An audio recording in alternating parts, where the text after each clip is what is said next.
Welcome back to the Ohio Podcast Show. My name is the delicious Nicolicious. And I'm Rob. Hi. We're throwing it back to our roots. We have Ricky here in the room with us. Yeah. Ricky's from the first episode. You say hi, Ricky. Hello.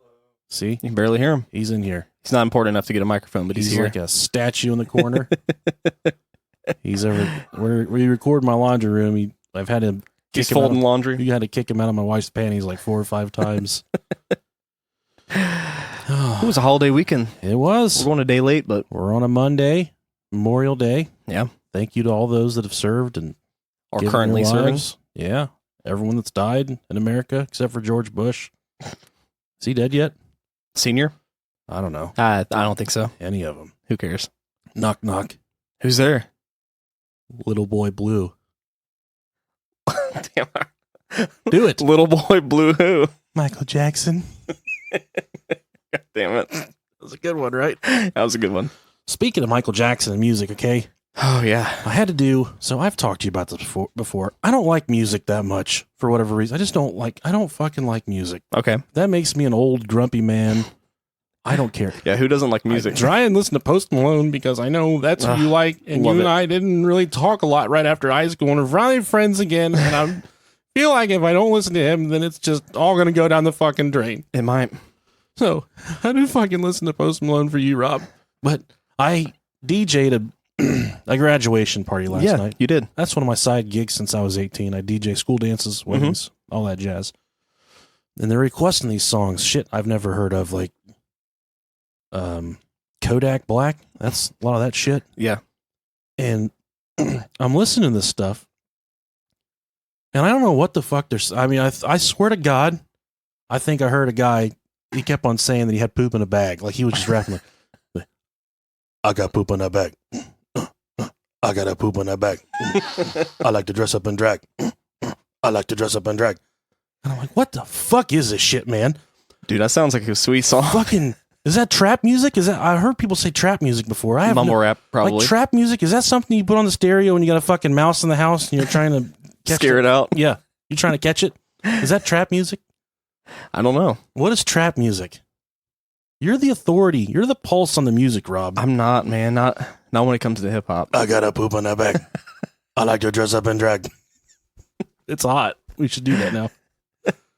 I'm down. Let's make our own song. I was so angered by all this music. They kept requesting this shit. Yeah. I was so upset with it. I just want to put like an AC/DC live on spin and let it go. And they weren't having any part of it. I can imagine that would go over really well. I played Fishing in the Dark by the Nitty Gritty Nitty-Gritty Man. Yeah, they got so upset. Did you really play it? Yeah. I was feeling them out. I'm stuck on Sum 41 and Blink 182. That's the only thing I can get down with. I love Sum 41. Korn. I like Korn. I don't like Nickelback, so don't hurt me. I don't like them that much. Anyways. I don't like them that much. I would like to say thank you to our new Patreon subscribers. Yeah, thank you guys. Number one on the list is Alex Neubauer. No particular order. Thank you, Alex Neubauer. Thank you very much. Then we got Anna Woodruff. Thank you very much. Anna Woodruff, she pledged a lot of money. We got to make a video for her. Uh-oh. It's going to involve nakedness, and I don't really know. We're going to have to do something. Okay. That involves us being naked. Hey, I'm down. All right. Travis? That's all he put. His name was Travis. Thank you, Travis. Shmonanim, that's great. Then we got Ashley Cabral. And she put we have a closed group. It's called the Brohio Podcast Group, Butt Chuggers Anonymous. The secret password is Bill Wilkins. She put on the closed group. She said her father-in-law, he's been waiting forever for a heart transplant. His heart transplant, it finally came through just a couple days ago. They got him in there. They put the new heart in. It started working immediately. Great. So we are rejoicing with Ashley. That is awesome. It is awesome. We're celebrating with her. We're celebrating with Dad. Go get him some fucking cocaine. Well, I wouldn't do cocaine. I would just probably hold off on the cocaine for a minute. Skip the cocaine and just go straight for the hookers. Hey. And also I think she's from Orland. Oh, okay. Maggie Devine. Thank you very much, Miss Devine. I don't know if that's her real name or not. I hope it is. We talk to her on Snapchat sometimes. You can talk to us on Snapchat at Brohio Podcast. We'll comment on your fucking stories. We'll talk to you. If it's a stupid story, if you're filming some fucking fat guy at work falling asleep, we'll write you and we'll tell you, hey, that's a stupid fucking story. Quit clogging up our toilet.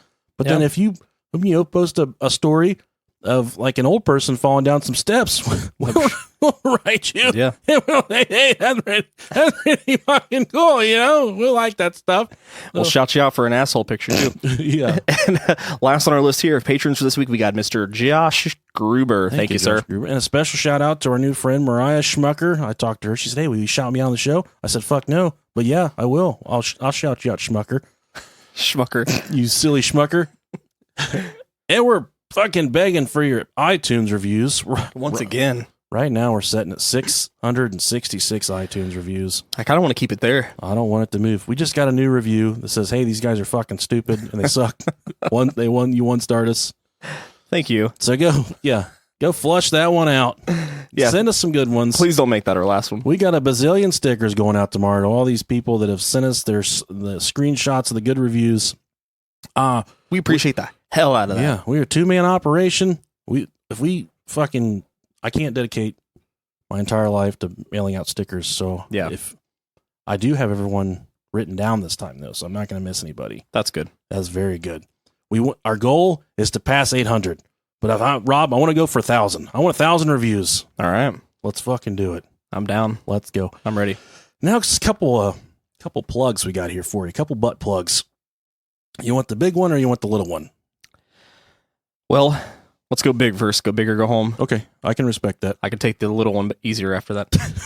Okay, hold on. Before we do these plugs, there was a little Easter egg right at the beginning of the episode. And if you go back to the beginning of the episode, you can hear it. Where we're going to sprinkle the Easter egg throughout the episode. The Easter egg throughout the episode. If you can count how many Easter eggs there are, we're going to send you an autographed sticker. Fucking autographed. Yeah. All right. It'll be worth a whole lot of nothing. It will. Our first plug. This is for a YouTube channel. We do that now. All right. This is for Slayhard Productions. He does some fishing stuff on YouTube. He does some bass fishing. He's going to teach you how to fish. You're going to learn all kinds of tips and tricks, how to enhance your current techniques, all kinds of cool stuff. That's Slayhard Productions. You can find them on YouTube, Instagram, Facebook. It's all at Slayhard Productions. Our next plug is for a fellow Ohio listener. He's doing a podcast called the Dark Windows Podcast, him and his buddies. And we're going to go ahead and play you their promo for the Dark Windows Podcast. What's up, butt chuggers? My name's Kevin. My name's Kevin. My name's not Kevin. That's Seth. Yeah. We put our rings and shit together. We are the Dark Windows Podcast. The trifecta, the Trinity, the Almighty Three? Yes. It's more like Human Centipede, but with fat guys. Dude, I'm totally calling the front. Ooh. Kevin's the middle. Ass to butt, mouse, or whatever. So what do we talk about here? We talk about serial killers, cryptozoology, ghosts, aliens, dark history, food. Yeah. Food, yeah, fucking right. Food is good. Bunch of random shit. Yeah. Actually, I don't know. This is my second time here. Yeah, we do a lot of weird shit, but come on, check us out. We're on iTunes, Stitcher, Google Play. Pretty much anywhere where you can find a podcast. Yeah. Yeah. You can also catch us on Facebook at Dark Windows Podcast. You can catch us on Instagram at Dark Windows Pod and at Twitter at the same location, Dark Windows Pod. Yep. And just remember, if you're going to cash those Zima bottles in after you butt chugged them, wash them out first. No, don't do that. Bye. Bye. I gotta poop in the back. I gotta poop in the back. I like to dress up and drag. Go listen to those guys. I was recording, Rob. You didn't even know that. You were fucking singing about the poop in the bag. I got to poop in the bag. Go listen to the Dark Windows Podcast. We're going to make that song. We're going to make it. Kevin and Kevin. Yeah. Thank you guys for your promo. I can't. I got this sweet song stuck in my head now. You got to write a beat. You can't. Can you do beats? Yeah. I can't do beats. I'm not good at it, but I can do it. I don't know what that means. I think that was the right question. I have an article for you, Rob. In what can only be described as unusual, a man was arrested this week after officers found him wearing a women's bra, carrying a sack of potatoes to his hotel room. All right. I'm digging for taters. The man, 30-year-old James Johnson of England, was caught as he was carrying the potatoes to his hotel room. And listen, in America, this would be pronounced Eastlay, England, but it's probably pronounced fucking Egypt or something over there, and someone's going to call us and tell us about it. So we're going to call it Eastlay, England, and this is according to the Daily Echo. Police found he was in the middle of a 5-day drug binge. Good for him. That's a good stretch there. Good job, man. Keep up the good work. An assortment of drugs were found in his room, including ecstasy, 5-MAPB, which What the hell? I would have to imagine that's something like sour cream that you shove up your ass, and then some sort of like MDMA. Yeah, MDMA, psychedelic. And a psychedelic substance 2CB. When a judge asked Johnson why he had been filling his tub with potatoes, he said, "It felt like the right thing to do at the time." Johnson pled guilty to drug charges and was given an 18-month community order and will enter court-ordered drug rehab. MDMA is ecstasy, by the way. Sure, that sounds good. We'll have some of that. Is that the stuff that you give me every time we do like the petting sessions? Whenever we go clubbing, that's what I give you. Yeah. Oh, yeah. We need to go clubbing. Yeah, that's sexy time drugs. Never gone in my entire life. Me neither. We could probably figure it out, though. I think so. Speaking of clubs, this happened to me at work the other day. There's fucking 8 goddamn bathroom stalls. Ricky knows about this stuff. He works in the same place I do. There's 8 fucking bathroom stalls. Okay. I go in there. There's no one in there. Right. I go right for the middle one because it felt like the right thing to do. Okay.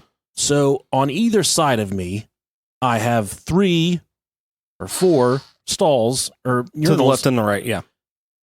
This motherfucker comes right up next to me and he just digs in. Not in the same urinal as me, but the one right next to me. So no toilet etiquette. No toilet. And I'm reaching out to you people, the listeners of the Brahio Nation. If you see a man at a urinal, the right thing to do is to walk up and de-pants him and start fucking him in the ass. No. Don't go to the stall right next. Don't go to the urinal right next to him unless you want to see how big his dick is. Or little. Or little, yes. In our case, to see how little it is. Right.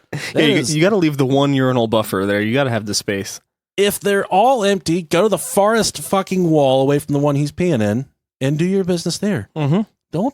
Don't get up right next to him. It's urinal etiquette. Unless you're trying to get something that you didn't think was coming to you. Like you coming up into the bathroom and you see your big boy over there taking him a little pee-pee and the wee-wee and you say, "Hey, I want to see how many dick hairs you got." And then he say, "Hey, I'm bald as the baby's asshole." And then he whips out that 9-incher and he slips it under the partition and he starts peeing in your urinal from his urinal because he can wrap it down up underneath of it because the goddamn wiener's so big. Then that's when you say, "Hey, bruh, you got a good looking dick." That's when you can tell him that you got a real good looking dick. We're talking about the RMS Titanic in this episode. Ooh. Do you know what RMS stands for? No, I do not. Royal Mail Service.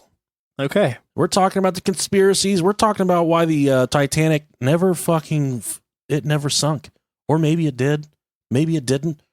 That's why you guys are here.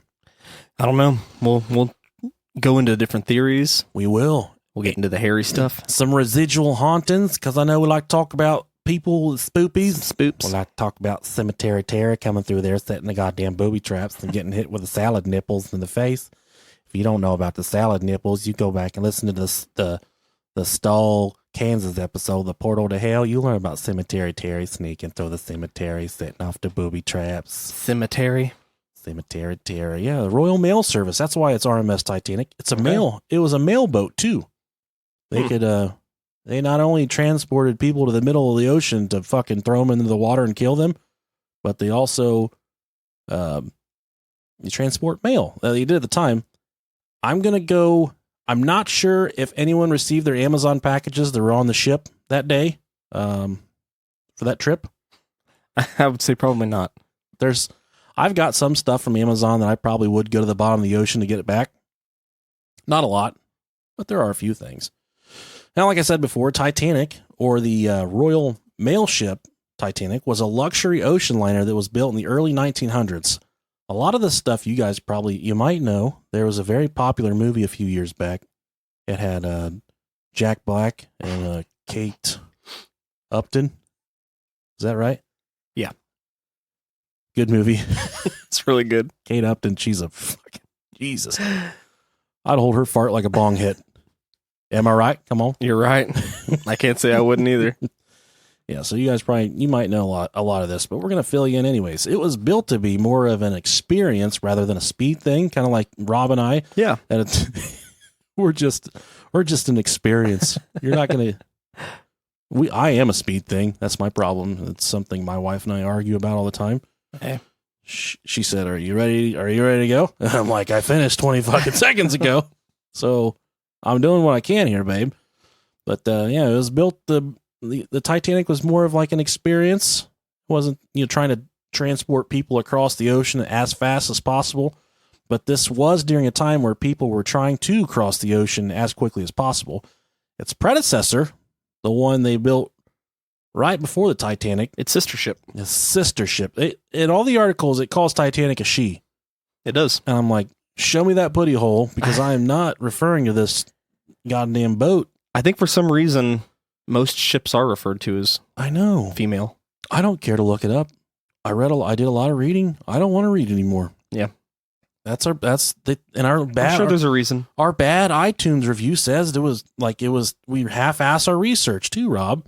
Well, if you left that, we have to make more room for poop jokes. If you left that 1-star review, I want you to go to your cabinet right below the sink, grab the biggest bottle of bleach you can find, and take it in the laundry room and do some laundry, because that's what people do these days. Is they do their laundry. Make sure it's your whites, though. Make sure it's your whites, right? Its predecessor, the Olympic, it does play a huge part. Who does it in this story? The Olympic was the exact dimensions as Titanic, but the Titanic did way more. She was a thick bitch. She was a big old booty. She got some badunkadunk and the kadunkadunk. You know what I'm saying? Yes, she did. The Titanic was deemed to be, say it, Rob, the unsinkable ship. And I will fucking give you $20 if I didn't take an unsinkable shit today. Had to get the poop knife. I said, babe, bring me the poop knife. She said, what? Where's our poop knife? And I said, you can get them on Amazon now. Bring the poop knife. You can. And if you can't find the poop knife, just bring that pie server from our wedding that we don't use. It's got our names engraved on it. Our anniversary's coming up. Happy anniversary, babe. You're not going to listen to this because you fucking hate the show. Thank you for coaching me through this afternoon. I did sink it. I got it taken care of. Yeah, it was said to be the unsinkable ship. Well, how ironic. Maybe not, though. I don't know, Rob. This is one of those topics that you and I, when we talked about it at the beginning of the week, I said, hey, our Disney episode did really well. That's kind of pulp culture oriented. Mm-hmm. I think we should do something along those lines, a super popular topic. And Rob said, I'm on deck with Titanic. Let's try it. And I'm reading into this thing. I thought it was going to be a bunch of malarkey and a bunch of bullshit, man. I think it might have made me a believer. I swear to God. There's a lot of things that tie together a little bit too neatly. Too much. Yeah. And I mean, it very well could be the fact that, these things appear so clean. No, Rob. But no, I'm trying to play devil's advocate here. I'm explaining it to my 8-year-old. She said, yeah, they definitely did that on purpose. I said, that's what I'm saying. That's what I'm saying. All right. But the Titanic was deemed to be unsinkable. It had 16 compartments that included doors, which could be closed from the bridge so that water could be contained in the event the hull was breached. Just like it happened that fateful evening in 1912. I think it's 1912. Yep. As it was prepared to embark on its maiden voyage, the Titanic was one of the largest and most opulent. Is that right? Let's see here. Yep, opulent. All right, we're going to go with opulent. Ships in the world. It had a gross registered tonnage of 46,328 tons. Thick bitch. God damn. And when the fully laden the ship displaced more than 52,000 tons, the Titanic was approximately 882.5 feet, or for our Chinese friends, is 269 meters long. 880 feet on a cold day. Yeah. I know what you're saying. Sometimes I get so cold that I gotta fucking blow on my thumb really hard just to get it pop out so I can take a piss. You ever had that problem? I've been there before. Or you look down, you're like, I'm gonna, and you just piss all over your balls because you can't get it out far enough to. Yeah. And it was about 92.5 feet wide, or 28.2 meters at its widest point. So she was doing the goddamn thing, The ship could accommodate 833 first-class passengers. Got to get more than first-class passengers than anybody else. 614 second class. But what is second class? Right. But it could hold 1,006 in third class. Are those just the bums? It is the bums. And That's the Jack Blacks of the movie. the Jack Blacks, yeah. Draw me like one of your French girls. No, Jack Black. You don't always have to fuck her hard. In fact, So many people are gonna sometimes bitch that's about not that. bad to do. Yeah. It was Jack Nicholson, you stupid son of a bitch. We know. And Katie Holmes. Now, like I said, that was what the Titanic could potentially carry. That's not what it did carry that evening. When the Titanic did launch, it carried 1,317 people opposed to what it could carry. So that was 324 in first class, but it could have carried over 800. 284 in second class, it could have carried over 600, and then it only carried 709 third class passengers, and it could have carried over 1,000. I mean, it was about half full. Right. Well, you plan on fucking sinking a bitch to the bottom of the ocean.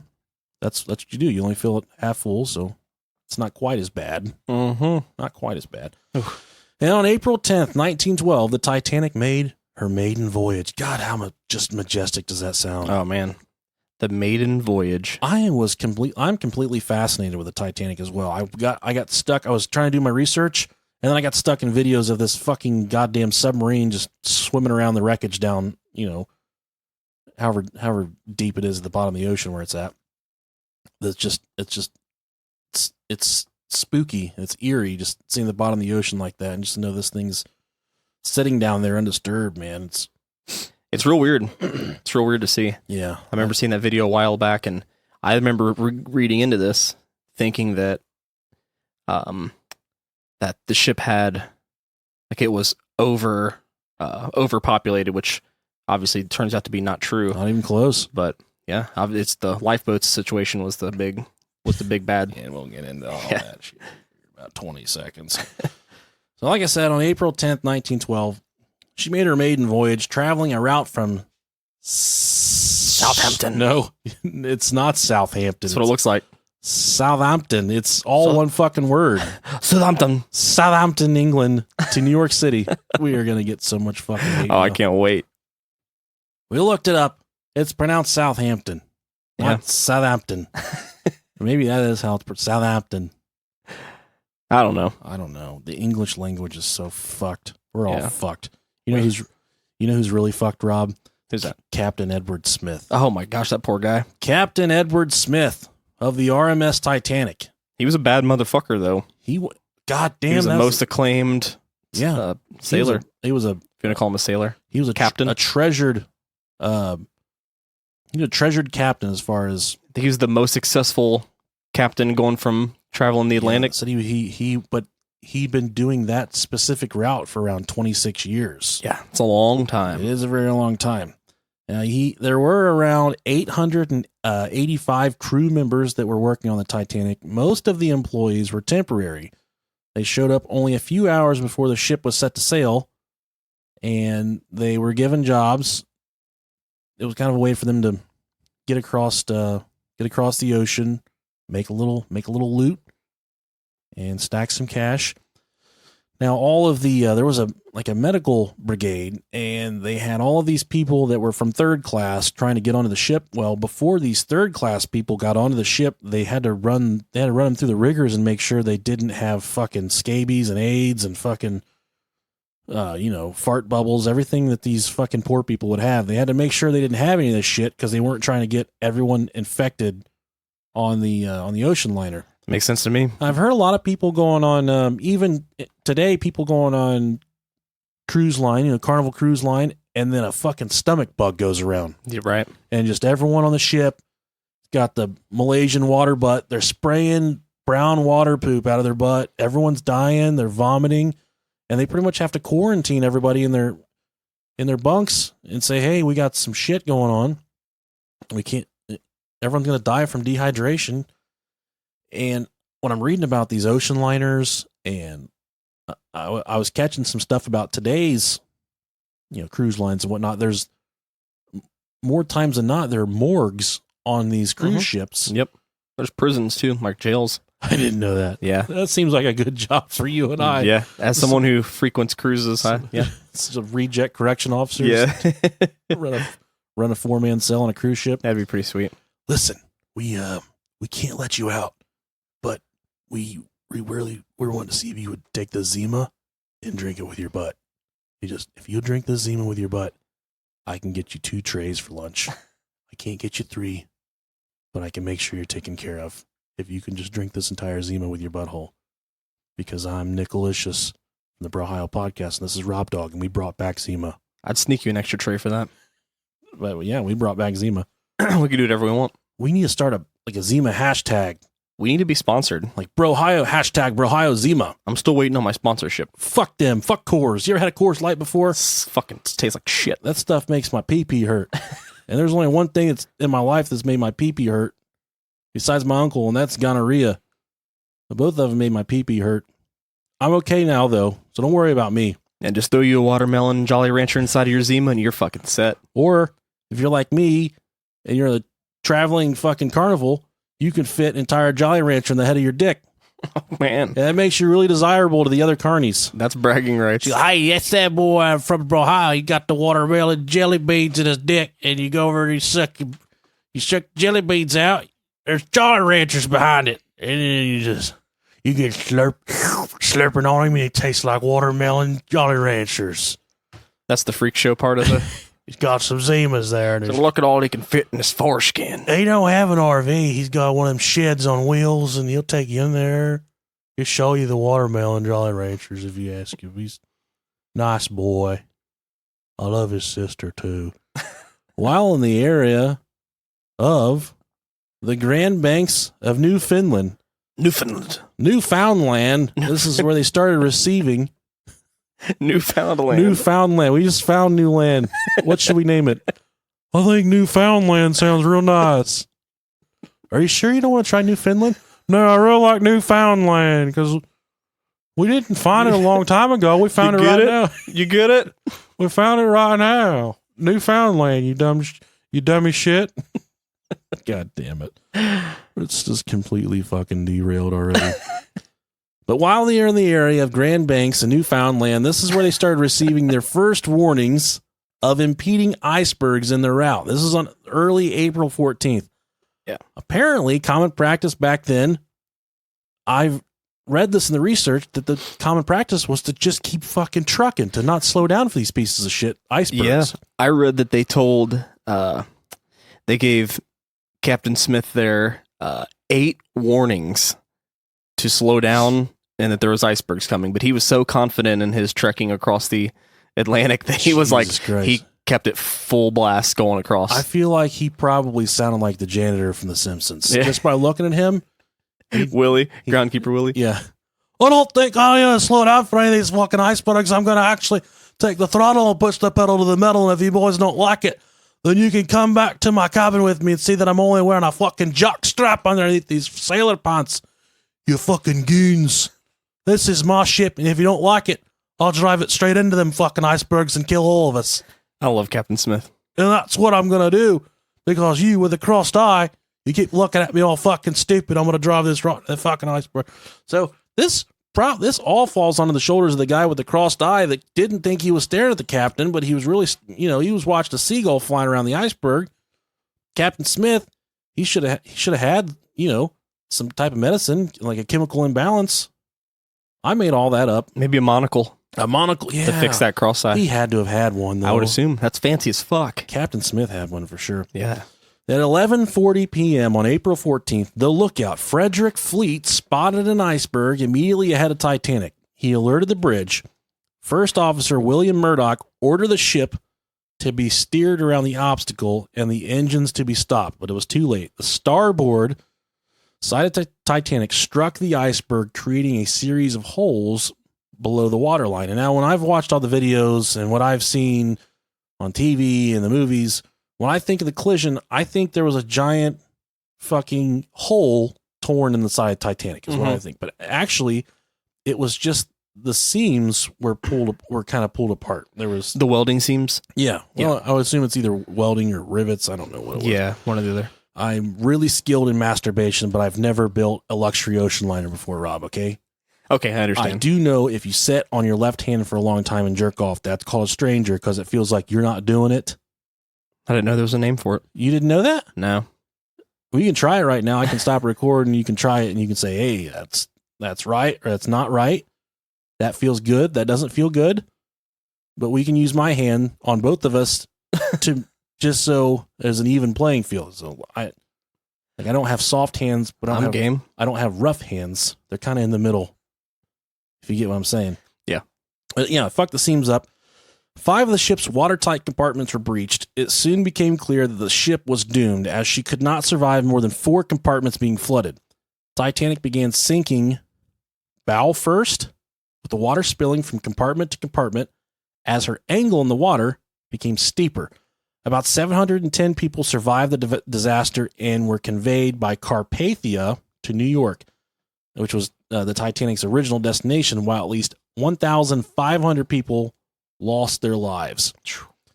Okay, this is where it kind of gets a little bit sticky. There was some kind of fucked up wireless transmission, whether it was I think it was a telegraph, like a teletype type deal. Okay. And it was sent to Great Britain. And the way they caught it was there was a wreck. Titanic did not sink. It was just broken down, and that it was being towed to New York City.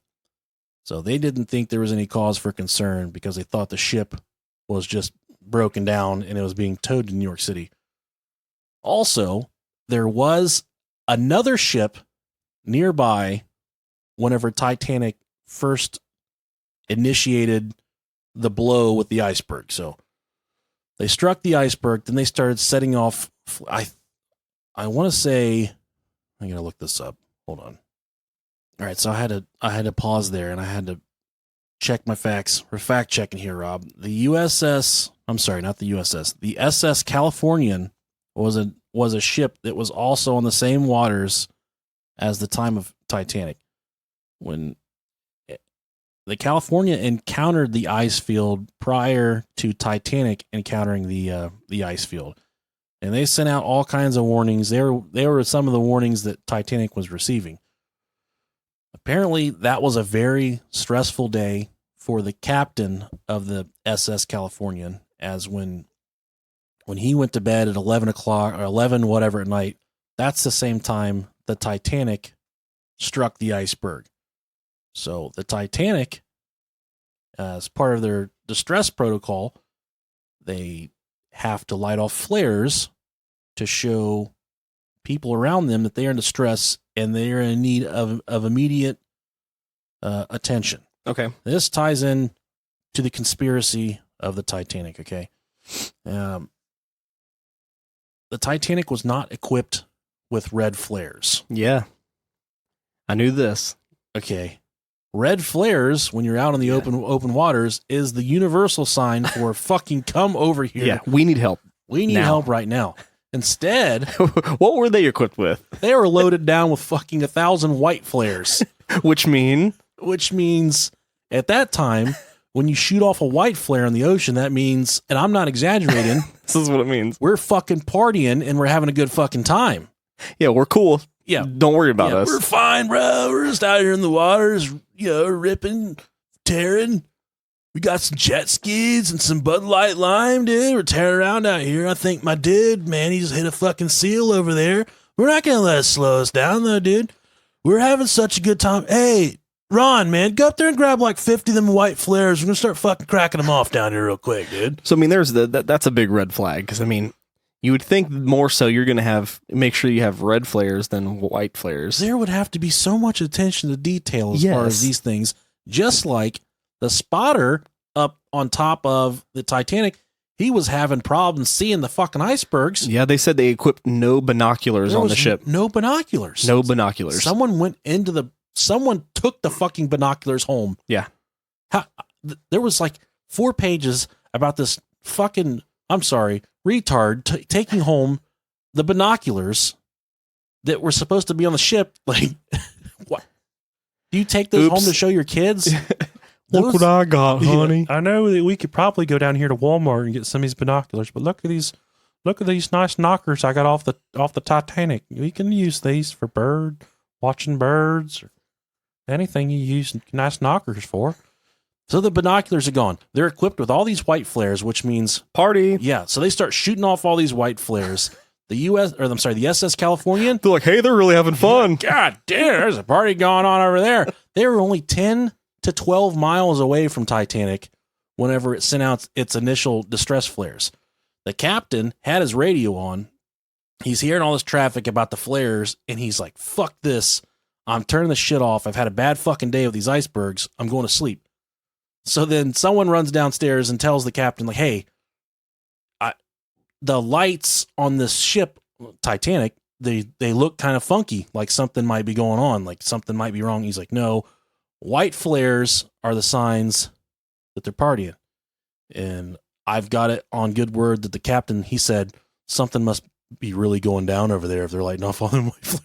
Right. You would think so. I mean, what is the point of a flare showing that you're having a party? That's a good joke. Something must be going down over there. It's really going down over there. They're partying their asses off. Really going down. But he said, no, just let them be drunk and stupid. We're not fucking going over there. And then he was bothered again by one of his guys, and he said, hey, Captain, I think that fucking ship is laying on its side. But at that point, everything was too far gone. Right. Yeah, you can't do much whenever a ship's already capsized. Yeah, they're looking at the lights on the Titanic, and they're like, oh, shit, that fucking thing is broken. Just like my English penis. Are English penises different than American penises? I don't see why they would be. Are we the only people that circumcise? That's a good question. I don't know. Terrifying. Uncircumcised penises are the scariest things. Ricky just got really quiet over there. I do what I do. I do what I do with what I got. You never know. Hey, I don't judge. And, okay. So that's my initial conspiracy. The flares, that ties in everything else. So the knockers, yeah, we got that pretty much lays the groundwork of what something fishy was going on. Yeah, of what we've been told. Right. So now we get into the fishy stuff. So this is where it gets crazy. Oh yeah. And we're taking a turn here. All right. We're getting off the wreck itself. Now we're getting into the conspiracies. Yeah, the different reasons as to why the ship could have went down. Why it never sank. Yeah. Or why the real reason. Or why it wasn't even the Titanic that did sink. Yeah, this stuff gets pretty deep here. Oh, God. According to one theory, it wasn't the Titanic that sank on the night of April 14th. Instead, it was her sister ship, the Olympic, which was swapped, oh my God, with the Titanic, and it sunk in a deliberate accident as part of an insurance scheme. The Olympic, you see, had been in 2 serious collisions within months of its launch. The damage was so severe, their repairs would have been astronomically expensive. They had to pull the Olympic off the ocean. Yeah, they dry docked it for repairs. And dry dock it is also, that is when you're having sex with your wife or your significant other, your wiener comes out of the wet vagina, and it goes into the dry butthole. That's a dry dock. It could be a broken penis too. Yeah, I'm not worried about my broken penis. I'm just worried about what's going to happen to me after I do that. Oh man, she's going to laugh so hard. She's going to be like, every time that's happened to me before, it hurt, and you did it, and I didn't really feel anything. Yeah. Just like, why don't you think about how I feel whenever you say these hurtful things? When your sticks and stones may break my bones, but your words, they hurt really bad. Isn't that how the old saying goes, Rob? I think so. Jack Black and Kate Upton. God. Some theorists have suggested that the White Star Line, which the White Star, that's who made the Olympic and that's who made the Titanic, that the White Star Line switched out the 2 ships so that the unblemished Titanic was sailing under the Olympic's name. So this is so fucking hard to convey. They took everything off of the Titanic that said, hey, this is the Titanic, and they put it on the Olympic. Right. Then they took all the signs and, verbiage off of Titanic, and they put it on the Olympic. And by another thing is by switching or by fixing the Olympic, if they went back and they repaired every little single thing up to spec the way that it should have been, that would have eventually pushed the Titanic's sail time back because, they would have had so much money invested into that ship that they would have had to have postponed that initial departure date for the Titanic back months. So what they're actually saying is the ship that sunk that night, the ship that hit the iceberg, that was actually the Olympic, which had been in 2 accidents prior, and it was both accidents were the fault of the Olympic. Yeah, so they just ended up taking the time to do a botch repair on the Olympic so that they can concentrate on getting the Titanic ready. Yes. Now, the Olympic was the slightly older sister of Titanic, built alongside the more famous vessel, but launched in October of 1910, which is before the Titanic. Her exterior profile was nearly identical to Titanic, save for minor details such as the number of portholes on the forward sea decks of the ships, the spacing of the windows on the B decks, and the forward section of the A deck promenade on Titanic. Now, there was all of these minute details, but the theory goes they were running back and forth, switching the signs, covering things up, and there was some fucking shuffle of the lifeboats, and we know for a fact there weren't enough lifeboats on the Titanic. Right.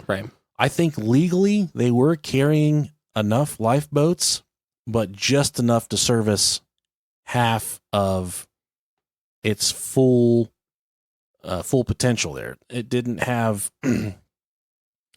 if they would have filled up the lifeboats that night, they could have saved probably 90% of the lives, but they didn't. They were sending the lifeboats off, half full, which leads you also to believe that makes it very clear that you're dealing with a very inexperienced crew. Now, for me, if you're launching the most famous vessel in the entire world, the most famous ocean liner, you're going to have an experienced crew assembled. Unless you're trying to do some fuck shit, then you would put a bunch of guys that have no fucking clue what's going on. On the 20th of September of 1911, the Olympic was involved in a collision, and this is still when the Olympic was the Olympic. It was involved with a collision with the Royal Navy warship, the HMS Hawk, in the Brabble's Channel in Southampton water while under the command of a harbor pilot. The two ships were close enough to each other that the Olympic's motion drew the Hawk into her starboard side, causing extensive damage to the liner, both above and below its waterline. The HMS was like a fucking ram, essentially. It was, It was it's a big ass warship. So yeah. Now, they did place the blame on the Olympic for that accident, so they weren't necessarily going to get insurance. Did they have a woman captain? Don't do that. I cannot condone. Sorry. Co-host of the Brohio podcast, I cannot condone that. I will say that whoever decided, like the fucking drunk pothead that said, as far as like the Olympic ship, dude, I'm just like really interested in just carrying liability insurance. I'm not looking for full coverage on this thing. I don't really have the money this month to like do full coverage, so just liability. Now, the theory goes they switched all this shit. They sent this fucking clunker down the road. Yeah, they repaired what needed to be repaired, like the hull and all the other damage that they did, and slapped it together, and that was it. And that theory aside, weeks before the Titanic launched, so this is assuming that the Titanic was the Titanic. Okay. There was a fucking fire that broke out in the boiler room. There was a coal fire that was out of control. It was not uncommon, I guess, this is what they say in the research, it was not uncommon for coal fires to break out in the engine rooms. So this fucking fire was raging for weeks before they even launched, and when it came time to launch the Titanic, they just said, "Oh, this thing's still, the fire's still raging inside the ship. There's a fucking fire, a forest fire burning in the middle of the ship," and they still say, "Send the goddamn thing down the road. It's fine. We'll send it in the ocean. We'll fight this fire while it's out in the ocean." When you're already, Southampton is, it's a pretty well-to-do city. They had the technology at that time, i.e. fucking water, that they could extinguish the fire, or at least got the fire under control to where there wasn't a live fire whenever they sent this ship out on the ocean. Boy, it'd be nice if we hit an iceberg right now to let some water in to put out the fires. I have an idea. Someone tear a hole over there in the side. Get some of that nice cold water in here. Yeah. Put this thing out in a few minutes. Now, there's another. Now we're going further down the rabbit hole. This involves the Roman Catholic Church and the Pope. Okay. Oh, okay. One conspiracy, the Titanic this has been floating around for many years. First, it's important to note that the Titanic was constructed in the city of Belfast by the shipbuilding firm Heartland and Wolff. The conspiracy theory is that Catholic workers reacted in horror when the new ship's hull number 390904 was unveiled. Now, what's the fucking big... Why is everyone up in arms about 390904? If you flip 390904 upside down, it kind of looks like no Pope. Oh my gosh. Oh my God. If they take away the Pope, who's going to play with our assholes? As far as the theory goes, the Catholic workers saw this as blasphemy and worried that harm would come to the ship. But there are a number of big problems with the conspiracy theory, which Snopes has debunked. Oh, good old Snopes. We love them. Mm-hmm. Now, thanks to Snopes, to start, Heartland and Wolff assigned the Titanic a yard number of 401. The 390904 number is completely made up. What's more, there would have been no Catholic workers on hand to warn their Protestant colleagues of the problematic hull number.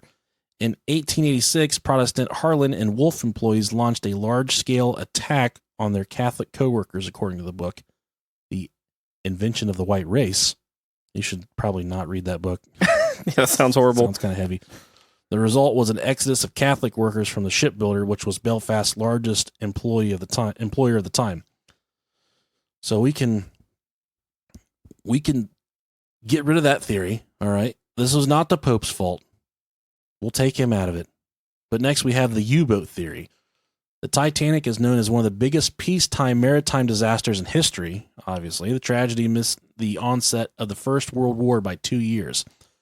But some speculate that a German U-boat was really behind the ship sinking. If such a theory panned out, that'd make the Titanic sinking a precursor to that of the Lusitania.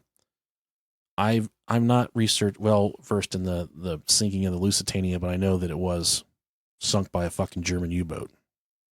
Those filthy Nazis is what that was.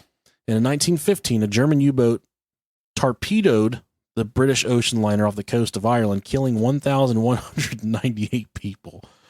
God rest your souls.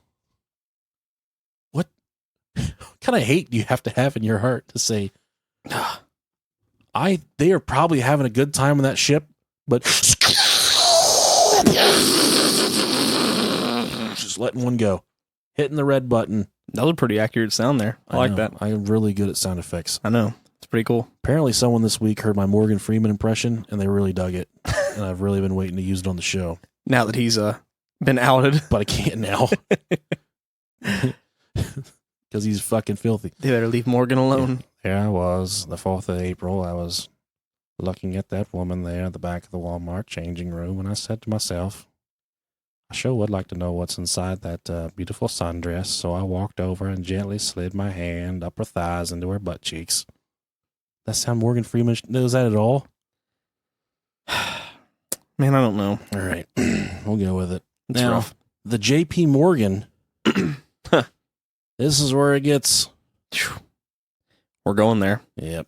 Now, if you don't know who J.P. Morgan is, he's the patriarch of J.P. Morgan Chase Bank, one of the largest. It might be the largest bank in the United States of America. I think it might be. I don't use that bank. I do. See, that's the problem. You're not. You're probably going to defend this guy. I'm supporting. And from the very onset of this episode, you were trying to change things that I read about J.P. Morgan, if you recall. Well, I wasn't trying to change things, You're but one of them. I misread. You are one of them. This is a big one. I'm going to pass this off to you. Okay. Because this was kind of your area of research with the Federal Reserve. Yeah, there's a bunch of stuff. I'll get into J.P. Morgan here in a minute. I do want to touch on a couple different things here first. So 1910, this is a couple years before the Titanic was built. This is on Jekyll Island. This is off the coast of Georgia. 7 men met to plan the Federal Reserve. We're going to get into the Federal Reserve, so we're getting into money. I knew nothing about the Federal Reserve. No, I before didn't this either. episode. Yeah, we talked about that. And then I started reading about the Federal Reserve. I'm like, in my mind, I'm thinking, okay, the Federal Reserve is just a reserve of money. Centralized bank, pretty much. It's the United States, it's the government's reserve of money. And I get to read, no, the Federal Reserve is a bunch of It's private. It's a private organization, first private dudes that run the entire fucking world that just say, okay, we need $1 million. We can print $1 million and no one can fucking stop us. And I love the article that I was reading about this after once I name each person that I'm getting ready to name here. It was like afterwards in parentheses, Illuminati, Illuminati. Yeah, so all don't- these guys are in the Illuminati. So Don't let us lose you here because this is very interesting. Anytime someone starts talking about the Federal Reserve, there's some good points that are made. Illuminati, all that stuff, I'm like, shut the fuck up. But I promise you, we are here to do good things for you. It comes to a head. Teach you awesome things. So about the Federal Reserve, we have Nelson Aldrich and Frank Vanderclip, who are both representing the Rockefeller Empire. We got Henry Davidson, Charles Norton, and Benjamin Strong, who represented J.P. Morgan, and then Paul Warburg representing the Rothschilds. So all three of these are, Illuminati. I always read like memes online about Rothschild, like Rothschild. I'm like, I keep scrolling, like, get a fucking life, dude. Right. So what were these men doing on Jekyll Island here? So There was some butt smacking, ball flapping, doing the do, Rob. That's what the fuck was going on. I believe it. I need someone to fliddle my diddle like my wife won't do. And I went to this island, and then we went to the Bohemian Grove. Oh man, that's tying in. That's a good time. Tying in. There you go. So they represented these companies in hopes to create the Federal Reserve, which is, unlike its name, like we said, it's a private institution where banks and bankers could pretty much loan the government money that would eventually be paid back in interest. So them keeping pretty much the government in their back pocket, giving them power and control over certain things. So as the Titanic is concerned, J.P. Morgan was the primary funder for the project. He built He ship. had the Titanic built. This design was approved in 1908, and then sea trials began in April of 1912. So we're going to get in a couple of suspicious things here. Maiden voyage, April 10th, 1912, which we've already stated. During the maiden voyage, we had 3 of the pretty much the wealthiest and most important men in the world on the boat during this time. And that was Benjamin Guggenheim. He was heir to the Guggenheim family mining business. Isidore Strauss, who was the head of Macy's, and John Jacob Astor, who was probably at that time the richest man in the world. I did read that he was the richest man in the world. Okay. He built his empire via real estate. Okay, yeah, he was real estate. Okay. And these 3 men at that time, this is early 1900s, were worth about $500 million at the time, which nowadays is about $11 billion. I think Flava Flav is worth $500 million right now, and I think technically he is bankrupt. Now, these 3 men, being incredibly wealthy, incredibly successful, and powerful, were all heavily against the establishment of the Federal Reserve, and it was believed, getting rid of them would help further the Federal Reserve and its planning and, actually coming to fruition. So the people thinking on the Nicolicious scale here. So we got some smart people, and then we got some people like me. These 3 rich guys said, no, fuck that. This Federal Reserve Bank, we're not doing that. Yeah, it's bad news. The Federal Reserve needs to be ran by the government. The Federal Reserve should not be ran by private individuals, because then you're essentially putting the fate of the entire world into the hands of people that don't fucking care if the people live, die, starve. They can buy and sell whatever they want. Exactly. Yeah. And not on the ship, but people that were originally supposed to be on the ship. There's a couple of notable names here. Of course, we got J.P. Morgan and Milton Hershey. So I think you know who Mr. Hershey is. Hershey, he's the one that's in charge of the Hershey Squirts. And if you never had the Hershey Squirts before, that's when you drink you about 23 of them Miller Lights, and you go to the Crystal Burger or the White Castle, you get you about 20, get your Crave case, get you about 30 of them little cheeseburgers with onions. Then that shit that comes out your ass the next day, that's the Hershey Squirts. And there you have it. Now, both of these guys actually ended up canceling, their Titanic trip at the last minute. You got to hammer that home, Rob. J.P. Morgan and his, they say his best friend in the entire world. It was his boat. He built the boat. Yeah, the Hershey. And he cancels. Yeah, J.P. Morgan Hershey Squirt. The day before this thing's supposed to leave, minutes before it's supposed to leave, like, you know what? I'm good, fam. Yeah. And JP Morgan's excuse was his fucking wife was shopping for curtains in Europe, and he said, I must attend to these curtains. Right. And his whole, disappearance from the maiden voyage there, well, we'll kind of go into it a little bit, going into the switching of the ships. There's a little bit more into that as well. But after the Titanic leaves, it sinks. All this happens. Now, a year after the Titanic sinks, the Federal Reserve was formed. So a year after these three really influential, powerful guys passed away, the biggest, most powerful opposers of the Federal Reserve gone, perished in a fucking boat that was built by one of the biggest advocates of the Federal Reserve. Yeah, who decides not to join the boat that he helped create. So I'm going to go back a little bit further. Here's another interesting fact here. 1898, there's a man named Morgan Robertson who wrote a book called The Wreck of the Titan. This was a book about a luxury ocean liner that was unsinkable and ended up going too fast in the North Atlantic Ocean, hit an iceberg, and killed almost everyone on board due to lack of lifeboats. I swear to God, I read somewhere in my research that says the name of the boat in the book was the Titanic. It was. Oh my! That's why they say Wreck of the Titan. Oh my God! It's Titanic, yeah. And coincidentally, a couple years after the Titanic sank, he was poisoned to death. Yeah. So that's kind of coincidental, maybe? No, it's not a coincidence. I'm telling you, man, I buy into this thing for whatever stupid fucking reason. Yeah, it's weird. And I have another fact here about this ship, that it was the first ship of its kind with the ability to seal decks electromagnetically, which could seal people below deck so they couldn't go up. Yeah. So in the movie with Jack Black and Kate Upton, they kind of portray that where, but more they use the gates. Like yeah. They had everything shut up. Yeah. So after the Titanic sank, the surviving crew, which I think you said there was like 800 something crew members altogether. Yes. Well, the surviving crew, which obviously couldn't have been that many. No. They were actually held for 24 hours in England in a railway shed and were sworn to secrecy. Yeah. Which begs the question, what would have been the reason that they were sworn to secrecy and, kept apart from everybody? Right. They may have known something. And also, a third of the boilermen, who those are the dudes that are going to be shoveling in the coal to make the boat go, they quit their jobs right before the voyage as well, which is very strange considering that there was a coal strike at the time, so there was no need for them anywhere else. There's a coal strike. These guys are probably fighting tooth and nail to put food on the table for their families. To get any type of work. And they're looking for it, and I'm sure they were probably going to be paid handsomely for, a job like this. And days before this thing's supposed to take off, they're like, no, I fucking quit. I can't do this shit. Yeah, which is real strange. We're talking like, early 1900s. This is, just like you said, you're trying to put money on the table. This wasn't a bunch of fucking millennials who would just mooch off their mom and dad. These were working at McDonald's and these are hardworking dudes. This is doing backbreaking work. Yeah. Going in on the ship switch, tying in JP Morgan.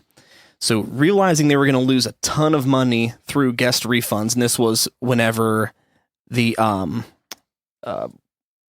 ship was originally, whenever the Olympic was crashed, and they were going to have to do all the switching and everything. JP Morgan and Bruce Ismay actually confronted Captain Smith and told them of their plan. What they were going to do, they were going to end up canceling all of White Star Crossing's departures for a week surrounding the Titanic sailing, which would save them a ton of money and, the high prices of coal. So they were going to set it to where it's just going to be just the Titanic. Passengers that were affected by this from the other boats, for the other ships, would be offered tickets to the Titanic so that they would make up that money. Not today, Satan. Now, Captain Smith was also paid very handsomely so that he would crash the ship on the 5th day even though it happened on the 4th. He was going to crash the ship on the 5th day, and they would make sure that the rescue ships were in the vicinity of the accident to save as many people as they possibly could. And he was promised part of his deal that he would be rescued. Yes. And then one conspiracy theory I read into, he was a Jesuit. He was hired by the Jesuits, which are, I don't even know how to explain it. It's all connected to the Roman Catholic Church. Yeah. And they hypnotize this fucking captain to do this shit. And that's why whenever he wrecks the in all of his years of being a captain of a ship, he never just skipped over precautions like this. He never, right. He's by the book. He never got a warning about iceberg and said, well, fuck that. I'm going to truck right on through that iceberg. He would never. It's completely out of character for him. Take heed from these warnings. And whenever they said after he hit the iceberg, he just completely disconnected. Right. He kind of wandered around and didn't take much of a leadership role. Yeah, and if he was offered a massive payout, that would also go into, his whole 8 warnings and still not slowing down. Yeah. He's hauling ass. And this part here, I kept this verbatim from the article that I was reading, because it's a really good little snippet here. And this says, when it came time to give the order to load and lower the lifeboats, Smith wavered, and one of his aides had to approach him for the order to be given. Smith's legendary skills of leadership seemed to have left him. He was curiously indecisive and unusually cautious on that fatal night. Are these words to describe a legendary sea captain with 26 years of experience, or are these words to describe a man who was struggling in his mind whether he should do his duty as a sea captain or obey his master who told him to sink the ship? Oh, God. That'll raise the hair on your neck. Yeah, that's some crazy, crazy stuff there. I'm gonna go with he was hypnotized for sure. By the Jesuits, just because that's a fun word to say. Right. I would say that as well. Also have here, of course, like I said, 4 days into the trip is when the actual ship crashed. So if you want to believe it was the Olympic or the Titanic, it sank 24 hours earlier than what they wanted him to sink read the ship. He wrecked the fucking thing too soon also. I read that. So when the ship sank, 1,523 people ended up losing their lives. Now, J.P. Morgan and White Star could claim the money for that ship sinking, but did also still have to pay out money for the people who had died. Jesus. They still ended up making money out of the disaster and sailed the Titanic as the Olympic for 24 years. And also, another big piece of evidence pointing to the ship being sank, or to the ships being switched, I should say. The wreckage that they recovered from that they said they covered from the Titanic pieces, there was clear markings of an M and a P for Olympic, because obviously there's no M and no P in Titanic. Yeah. Oh, so that's another piece that they are showing. So the ship sitting at the bottom of the ocean could be now, there's wreckage recovered. Might be the Olympic with the letters saying M and P. Yeah. And one thing that I kept on seeing in all my research is they were just kind of putting signs over. So they have Titanic painted on the side of the boat, and they just took like a fucking metal square that says Olympic and put it over Titanic, and then for Olympic, it's got Olympic painted on the side. They just take a sign that says Titanic and put it over the Olympic. Yeah. So there's a lot of fishy stuff. I mean, there's, oh my God, obviously with, if you offer somebody enough money, I mean, with him ignoring, like I said, his 26 years of expertise, it makes you wonder. He might have been thinking about retiring if that was, this is more of a day and age where you work until you fucking die. But he could have been looking for, maybe to enjoy the twilight of his years. He's going to wreck this thing, collect, I can't imagine it was millions. I would say it was probably hundreds of thousands of dollars. Right. And that he had the promise that he would be picked up by the lifeboat. I'm sure it's definitely a lot more than what his normal salary would have been. Oh, yeah. Yeah. At that point, he could have just continued, sailing. Right. But the fact that he just didn't respond to any of the warnings, and then he, in the time of crisis, whenever the ship was actively going down, he said, I'm just going to, and they kind of portray that in the movie. He's disconnected. And then he goes up there when he knows he's about to die and just stands there and lets the windows collapse on him, and he essentially killing himself. Yeah. And if he did, knowingly crash the boat, obviously he did it a day too soon. So he was out of the area of which the rescue boats were going to be for him. Yeah. And, he kind of sealed his own fate that night, if that was, in fact, what the plan was. So he didn't get his big payout, so all of that for nothing. He did. And, I mean, that could have very well been, the fact that it was completely dark outside. It just, it could have been a lot of different things, but things kind of fit really, really tight and neat. It does fit. And I also read about Astor, one of the super rich men that opposed, one of the 3 super rich guys that opposed the Federal Reserve. Yeah. They said the last they saw of him, he was clinging to the side of a raft, and they wouldn't let him get on the boat because he was not a woman or child. Right. He was clinging to the side of a raft. They wouldn't let him on. And then Guggenheim, his body was never recovered. He reportedly put a rose in his buttonhole, but when I was reading about it, I could have swore to God it said he put a rose in his butthole, not buttonhole. But that's just where, hey, it means nothing. And he said, quote, "We've dressed up in our best and are prepared to go down like gentlemen." That's some fucking heavy shit. that's noble as hell. Yeah. And then Strauss, he died alongside his wife, Ida, who refused to leave her husband's side as the ship sank. Oh, So when that boat's going down, I think I would probably have to tell my wife, "Hey, babe, go hop in the boat. I can fucking swim like a goddamn champion, yeah. even if I can't." But I wouldn't want my wife to go down. I love when my wife goes down. Doesn't happen very often after 7 years of marriage. Hey-o. Ayo. Yeah. Now, the part about the butthole, I'm sorry about that. The rose in the butthole. That's pretty fancy, though. It is. To put I think a rose in your buttonhole. That'd probably hurt. And when I'm reading about all these ships and stuff, I keep on reading about poop decks too. And I don't know what a poop deck is. So I look it up. Apparently it's the top. The poop deck is the top. Main level. It's the main level of the ship. Yeah. It's where all the third class people, they run around, they shit in their hands and they walk around to one another and they let each other smell. They compare shits. They say, "Look at this slug right here." And they compare they put the shit in each other's faces, Rob. You're not even taking me serious right now. No, I'm not. They put the shit and they make the other people smell it. And it's like it's a game because they can't afford to play shuffleboard and stuff. They have to guess what kind of soup the person had. It's not funny. And they make them smell on the poop deck and they smell each other's shit. I just love that you called it a slug. Big old greasy slug. Now, in terms of conspiracy, that's all I have as far as the conspiracies. One thing we always like to touch on in the Brohio podcast is the spoopy side of things. Okay. As you could probably guess, those people were not prepared to die that night. Yeah. They were not emotionally prepared for what they were going to deal with that evening. So there's a lot of, that would be hard for a soul to cross over. You got the wreck coupled with the fact that they just weren't ready to die. Right.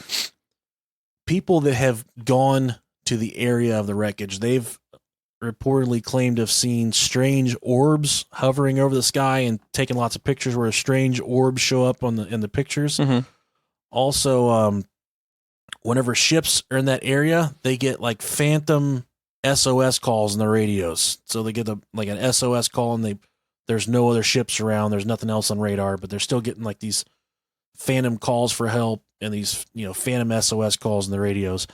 There's a large exhibit in Las Vegas for the Titanic, and they've got a grand staircase that they've modeled after the grand staircase. But they also have lots of artifacts and wreckage that were recovered from the bottom of the ocean.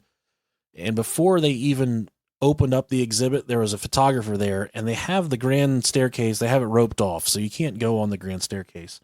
But he was taking pictures of the grand staircase, and he sees like a woman plain as day walking up the stairs, and he's like, "And what the fuck is this chick doing? She's not supposed to be on the steps, but she was dressed very, very nicely. She was dressed in a fancy dress."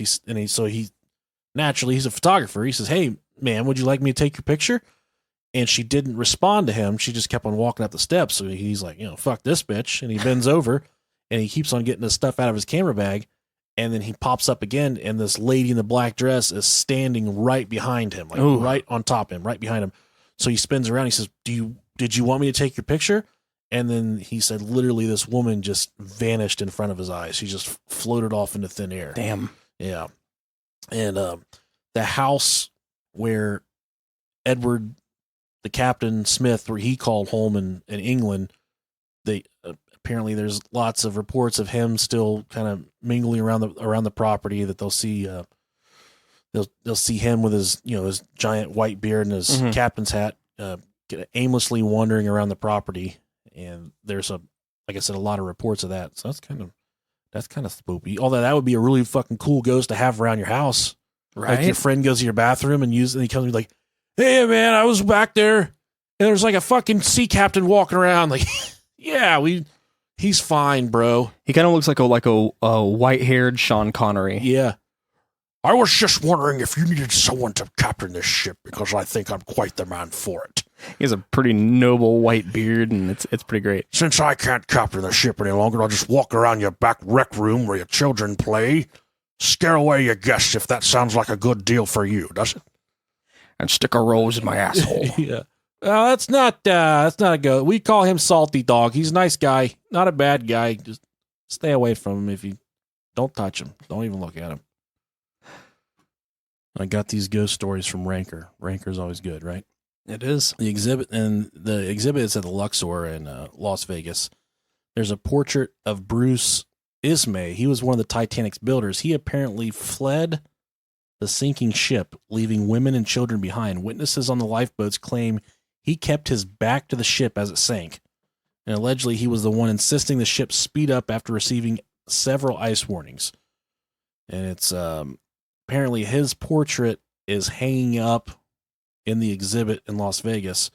And one early morning, as the crew came in to open the exhibit, they found his portrait on the floor. The manager went back and watched the surveillance video from the night before, and she was stunned to see the picture began violently shaking before it was ripped off the wall by no one. It was just fucking damn violently pulled off the wall and thrown to the ground, which is completely fucking terrifying. Yeah. And then Frederick Fleet, he was the gentleman on top of the Titanic that spotted the iceberg. He served as the lookout. He spotted the deadly iceberg and warned the bridge. Tragically, his warning came too late.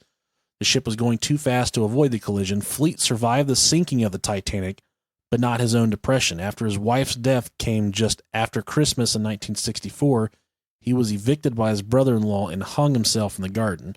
Oh, God. His grave went unmarked until the Titanic Historical Society erected a headstone for him in 1993. It appears his spirit is not quite at rest. However, witnesses have claimed to see him keeping watch over the Las Vegas exhibition.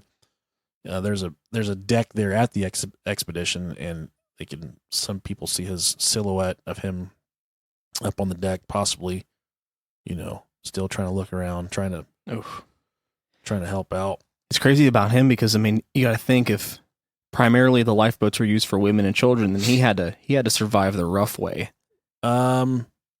Yeah. Unless they saved some for the crew. I would like to know how many people were rescued from the water that didn't have lifeboats. Yeah. I know Kate Upton in the movie was saved. Yeah, but she let Jack Black die, so fuck her. She let Jack Black fall to the bottom of the fucking ocean floor. Or I think it was Leonardo DiCaprio. Yeah, I think it was Jack Black. You're right.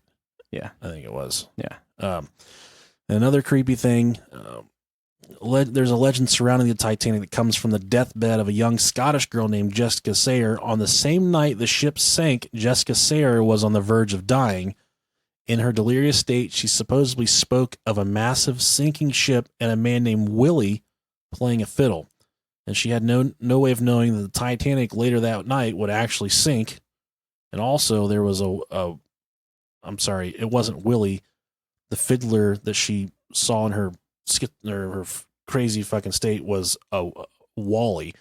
And come to find out, there was a gentleman named Wallace who was up on the deck, and he was playing his violin as the ship continued to go down. Dun, dun, dun. There's lots of, in the movie, there's a string quartet. They continue to play as the ship goes down, and they don't stop. And Wally was the name of one of those guys. In her delirious state, she said, there's a giant ship that's going to sink, and Wally is the one that he's going to be playing the violin. So some heavy shit right there, man. I don't know, man. Fucking crazy shit. That's the Titanic for you, though. I think that was a good episode. That was a fun one. It was really fun. Yeah. It's it's cool learning things that you didn't know about something so big like that. I know. And if you did like it, tell your friends about us. Leave us a review on iTunes. If you didn't, we'll try again next week. If you didn't like it, if you don't chew Big Red, then fuck you. That's the only way to say that. Yeah. We appreciate you listening. Thank you guys very much. We love you. We love you. Bye.